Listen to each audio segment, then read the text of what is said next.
नमस्कार, खबरों की खबर में आपका स्वागत है। महाराष्ट्र में सियासी भूचाल आया हुआ है और जब से राज ठाकरे ने लाउड स्पीकर का मामला उठाया है, तब से उद्धव ठाकरे का ग्राफ धीरे धीरे नीचे खिसकता जा रहा है। और अब स्थिति ऐसी हो गई है कि बीएमसी के चुनाव में उद्धव ठाकरे का सूपड़ा साफ होने वाला है। अजान और लाउड स्पीकर विवाद के बाद उद्धव ठाकरे की शिवसेना बीएमसी के चुनाव में राज ठाकरे की महाराष्ट्र नवनिर्माण सेना के साथ कांटे की टक्कर में दिखाई दे रही है। कैपिटल टीवी की टीम महाराष्ट्र के मुंबई में पहुंची और अलग अलग जगहों पर लोगों के साथ बातचीत की। बातचीत में जो अजान और लाउड स्पीकर के विवाद के बाद उद्धव ठाकरे के स्टैंड को लेकर लोगों की राय थी, उसके बाद जो सर्वे रिपोर्ट आया है वो चौंकाने वाला है। बीएमसी से उद्धव ठाकरे की विदाई होने वाली है। शिवसेना के करीब 2 दशक पहले का जो चल रहा था बीएमसी में वर्चस्व, वो खत्म होने वाला है और भारतीय जनता पार्टी का ग्राफ बहुत तेजी से बढ़ा है। ऐसे पिछले चुनाव में भी भारतीय जनता पार्टी और शिवसेना के बीच कांटे की टक्कर थी। दोनों के बीच सीटों का अंतर महज 2 था और अब स्थिति ये हो गई है कि शिवसेना दूसरे पायदान पर आती दिखाई पड़ रही है और भारतीय जनता पार्टी बहुमत लाने की स्थिति में पहुंच गई है, क्योंकि हिंदुत्व का एजेंडा छोड़ चुके उद्धव ठाकरे को अब शिवसेना के लोग भी बीएमसी से दूर करना चाहते हैं। जब से 2019 में उद्धव ठाकरे ने कांग्रेस और एनसीपी के साथ गठबंधन किया, तब से शिवसेना को अब सुलेमान सेना के तौर पर देखा जाने लगा और शिव सैनिक अपने आप को उद्धव ठाकरे के समर्थन कहने में शर्माने लगे हैं। और यही कारण है कि पिछले 2 बीएमसी चुनावों में जिस तरीके से शिवसेना भारतीय जनता पार्टी के सहयोग से मेयर चुन रही थी, वो अब संभव नहीं दिखाई पड़ रहा है। अगर बात करें 2012 और 2017 के चुनाव की, तो उस समय शिवसेना बड़ी पार्टी के तौर पर उभरी थी, लेकिन 2012 और 2017 के बीच के चुनाव में अंतर था। 2012 में शिवसेना को 75 सीटें मिली थी और भारतीय जनता पार्टी को महज 31 सीटें।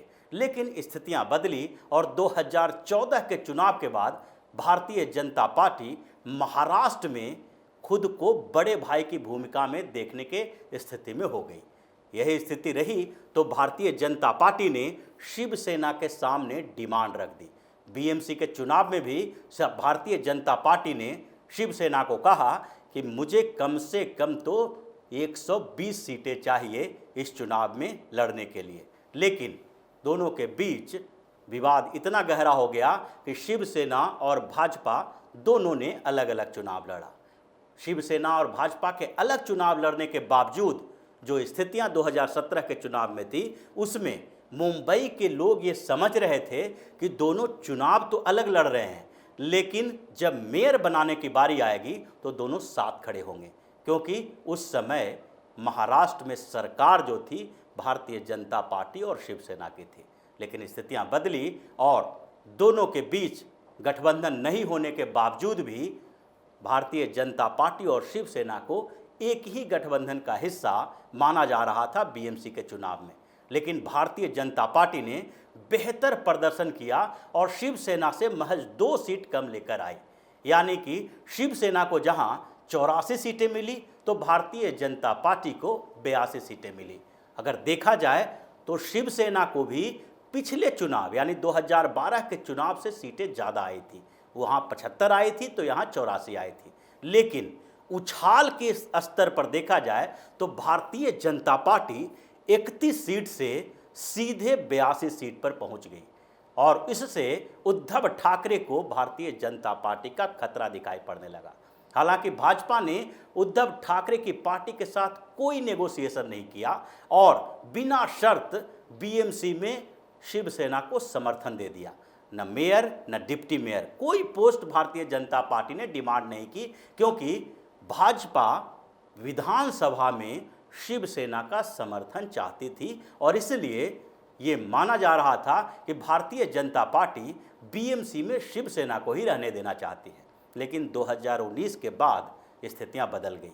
2019 में जब भाजपा और शिवसेना के गठबंधन को बहुमत मिली तो शिवसेना प्रमुख उद्धव ठाकरे की महत्वाकांक्षा बढ़ी और उसके बाद उन्होंने भारतीय जनता पार्टी को धोखा दिया, भाजपा के साथ गठबंधन तोड़ लिया और खुद एनसीपी और कांग्रेस जैसी पार्टियों के साथ गठबंधन किया जो विचारधारा के स्तर पर बिल्कुल उलट थी, यानी शिवसेना दक्षिण तो वो उत्तर। ऐसी स्थिति में भी महाराष्ट्र के लोगों ने उद्धव ठाकरे के इस बदलाव को थोड़े स्तर पर महसूस किया, लेकिन जैसे जैसे सरकार आगे बढ़ी तो 2.5 साल के अंदर उद्धव ठाकरे धीरे धीरे अपने पुराने एजेंडे यानी कि बाला साहब ठाकरे के हिंदुत्व के एजेंडे से पूरी तरह से अलग हो गए।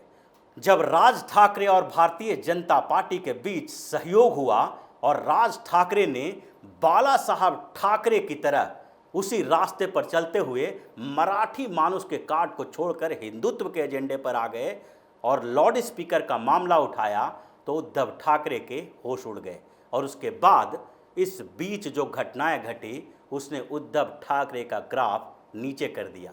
और आज स्थिति यह है कि बीएमसी के चुनाव में भारतीय जनता पार्टी को सबसे ज़्यादा सीटें मिलती दिखाई पड़ रही है, जबकि उद्धव ठाकरे की शिवसेना और दूसरे स्तर पर राज ठाकरे की महाराष्ट्र नवनिर्माण सेना, दोनों के बीच इस बार कांटे की टक्कर होगी सीटों को लेकर।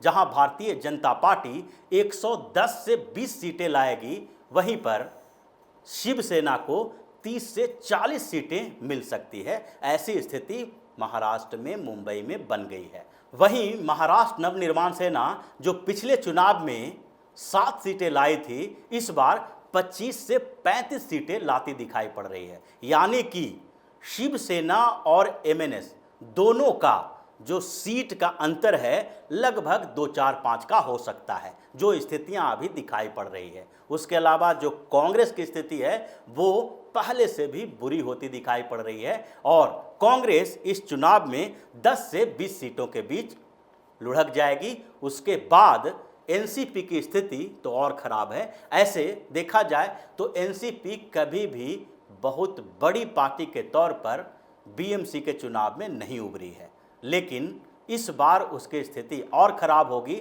और इसलिए शरद पवार चाह रहे हैं, बार बार ये अपील करते हैं कि कांग्रेस, शिवसेना और एनसीपी तीनों को एक साथ मिलकर चुनाव लड़ना चाहिए, लेकिन स्थितियां अनुकूल दिखाई नहीं पड़ रही है। और जिस तरीके से कांग्रेस के महाराष्ट्र अध्यक्ष नाना पटोले ने शरद पवार के ऊपर लगातार हमला किया है और बार बार ये कह रहे हैं कि शरद पवार कांग्रेस को धीरे धीरे निगलते जा रहे हैं, इसका मतलब है कि उन्हें हरी झंडी मिल गई है कि अब शिवसेना के छोड़ दो, एनसीपी और कांग्रेस के साथ गठबंधन नहीं हो सकता।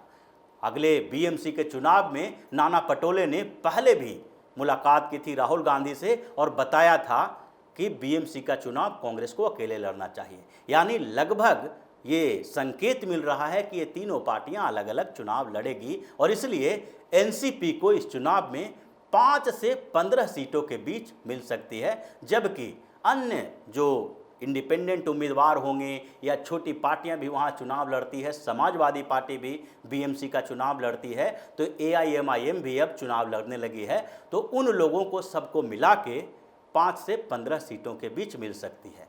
तो अगर देखा जाए तो बीएमसी पर अब भारतीय जनता पार्टी का कब्जा होने वाला है। पहले 227 सीटें थी, उसमें से 114 सीटों की जरूरत होती थी मेयर बनाने के लिए, लेकिन परिसीमन की जो नई लिस्ट जारी की गई है उसमें सीटों की संख्या 236 कर दी गई है। इसके हिसाब से भी 119 वार्ड की जरूरत भारतीय जनता पार्टी को होगी स्पष्ट तरीके से अपने मेयर चुनने के लिए, और भारतीय जनता पार्टी को इस बार 110 से 20 सीटें आती हुई दिखाई पड़ रही है।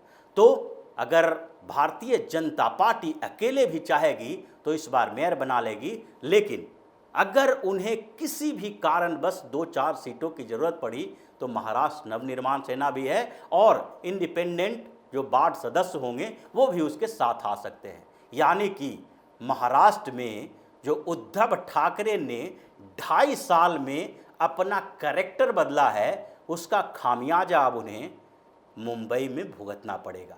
2 दशक पहले से चलता हुआ उनका वर्चस्व खत्म होने वाला है और मुंबई से पहले उद्धव ठाकरे की पार्टी को आउट किया जाएगा और उसके बाद महाराष्ट्र के विधानसभा चुनाव में भी शिवसेना का सुपड़ा साफ होने वाला है। तो इसी तरह की खबरों के साथ फिर से हाजिर होंगे। तब तक के लिए बने रहिए हमारे साथ और देते रहिए हमारे साथ, ताकि इसी तरह की खबर हम आपके लिए लाते रहें।